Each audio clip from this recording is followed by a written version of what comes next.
Bonjour et bienvenue, c'est Xavier, on se retrouve dans cette nouvelle vidéo pour parler du NAS. En effet, on va voir ensemble à quoi ça sert, qu'est-ce qu'un NAS, pourquoi avoir ça chez soi, mais surtout on va reprendre les bases.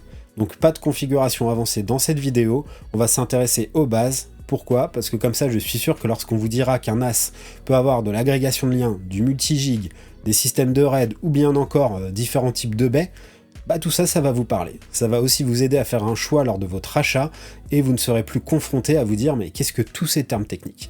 Ça, je vous garantis qu'à la fin de cette vidéo, vous aurez compris.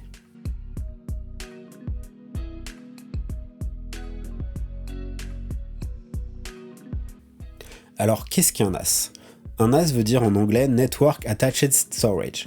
C'est ni plus ni moins que stockage réseau en français.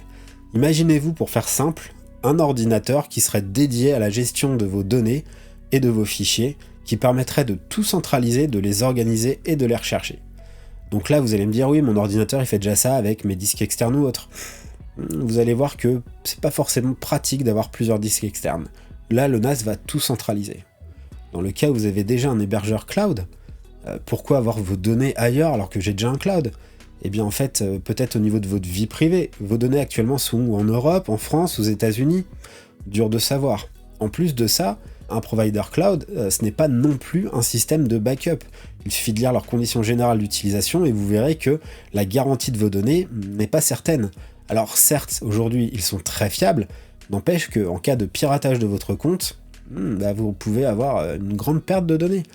L'avantage du NAS, c'est que là, toutes vos données étant chez vous, au niveau de la confidentialité, déjà ça réduit le risque, et au niveau du piratage, vous allez voir par la suite, dans une prochaine vidéo, que cela peut s'avérer aussi plus efficace qu'un cloud ou des disques externes. Alors un NAS, pourquoi faire? Eh bien tout simplement déjà stocker vos fichiers, et surtout bien le faire. En effet, avoir plusieurs disques externes, que ce soit des disques durs, disques SSD ou autres, peut s'avérer vite être une horreur le jour où vous devez retrouver un document. En effet, vous avez beau bien cataloguer vos disques ou autres, faut toujours le déconnecter, rebrancher, enfin ça peut être une plaie. L'autre côté, c'est que si vous cassez votre disque externe ou qu'il est HS, c'est une perte de données.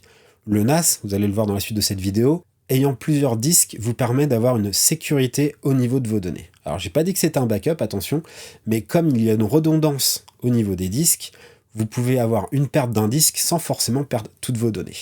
Mais ça, on en parle plus tard. Vos disques externes, ils cassent, c'est fini. Le pire, c'est que si vous avez tout sur votre ordinateur, là, j'en parle même pas.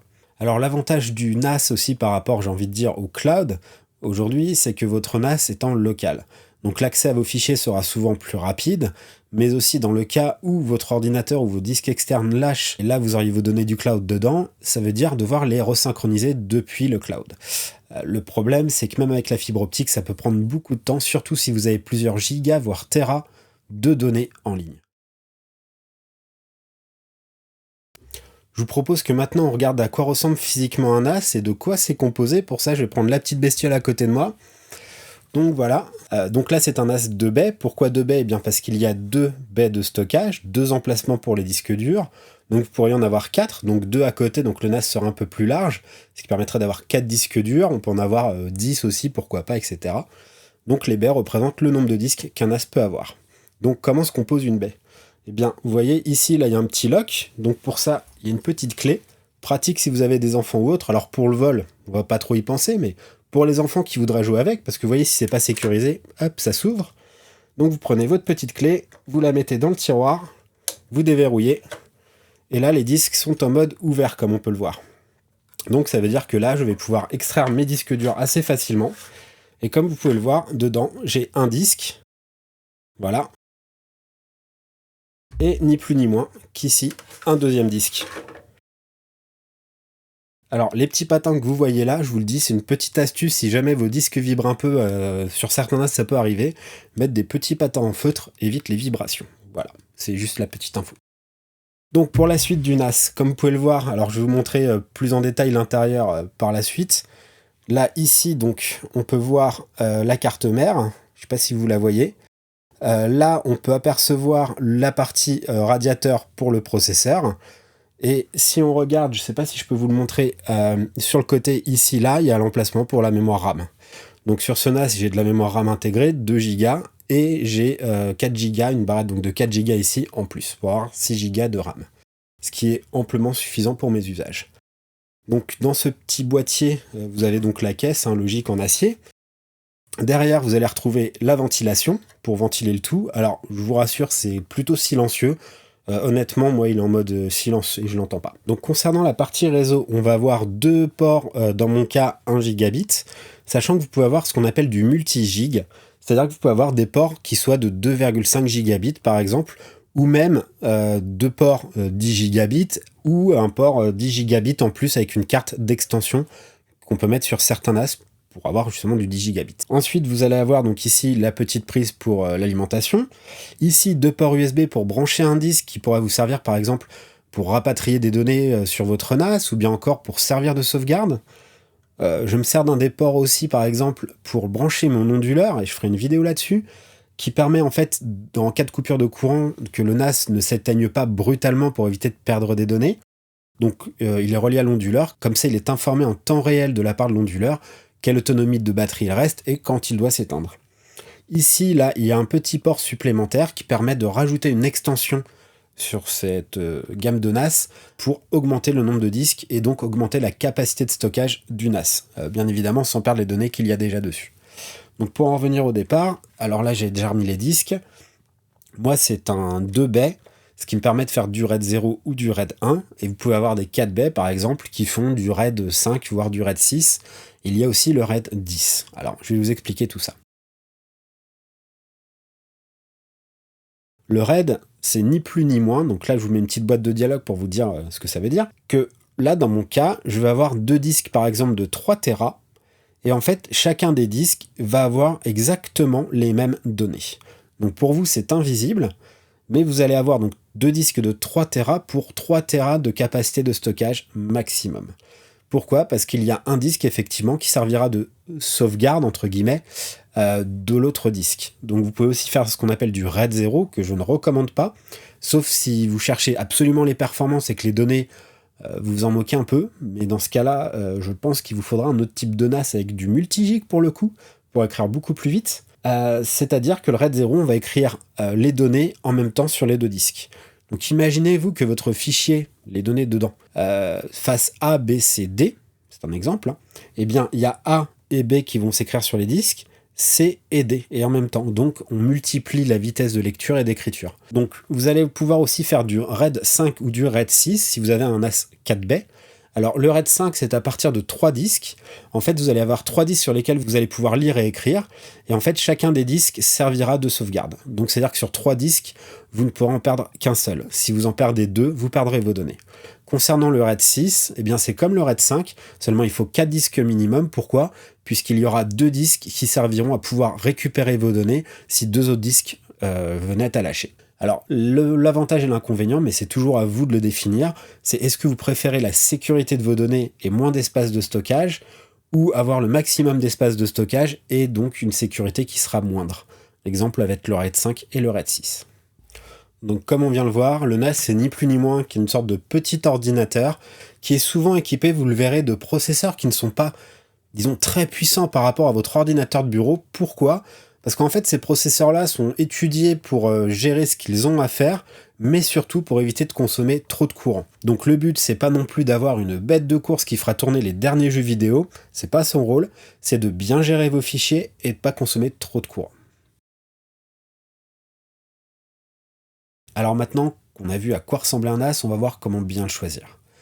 Donc là, suivant vos cas d'usage et puis aussi vos finances, le choix qui va s'imposer au minimum, ce sera un NAS avec donc 2 baies, c'est-à-dire donc 2 disques.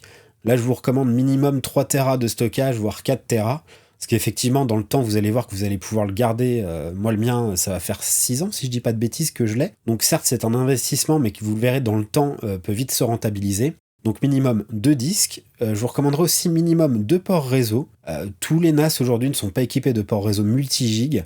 Donc là, ça va dépendre de vos besoins. Est-ce qu'il y a beaucoup de monde chez vous, dans votre famille ou autre, qui va venir lire et écrire des données sur le NAS ? Mais aujourd'hui, 2 ports 1 gigabit par exemple, avec 2 disques de 4 Tera, peuvent très bien faire l'affaire. En dessous de 2 Go de RAM, et surtout de manière à ce qu'il soit extensible, en dessous, je ne vous le recommanderais pas, ça va être vite limite. Maintenant, si vos moyens le permettent, j'irai plus vers un NAS avec 4 baies et mettre pourquoi pas démarrer avec 2 disques dedans. En effet, rien ne vous empêche de commencer avec 2 disques durs et par la suite d'en rajouter. Ça, ce sera à voir. Pourquoi? Parce que quand vous allez configurer votre NAS, s'il n'y a que 2 disques dedans, vous êtes limité au RAID 1. Donc minimum 3 disques si vous voulez faire du RAID 5. Et là, vous pourrez aussi rajouter un disque par la suite. Donc pour ça, je dirais un NAS avec 4 baies, minimum, donc toujours pareil, 3 à 4 Tera de stockage par disque, les disques de préférence de la même marque, et si possible, pas acheter en même temps. Pourquoi? Parce que si vous achetez les mêmes disques en même temps, si c'est la même numéro de série et que cette série est défectueuse, c'est problématique, tous vos disques pourraient tomber en panne. Ensuite, concernant les ports réseau, toujours pareil, minimum 2 ports. Sur un NAS 4B aujourd'hui, ça peut être intéressant d'avoir du multi-gig. Alors, Synology ne le propose pas encore, ils sont toujours aux 2 fois 1 gigabit. Allez savoir pourquoi. Certes, vous allez pouvoir mettre des cartes d'extension dessus pour avoir du 10 gigabits. Le problème, c'est qu'elle ne gère pas souvent le 2,5 et là, un switch 10 gigabits, c'est souvent hors de prix.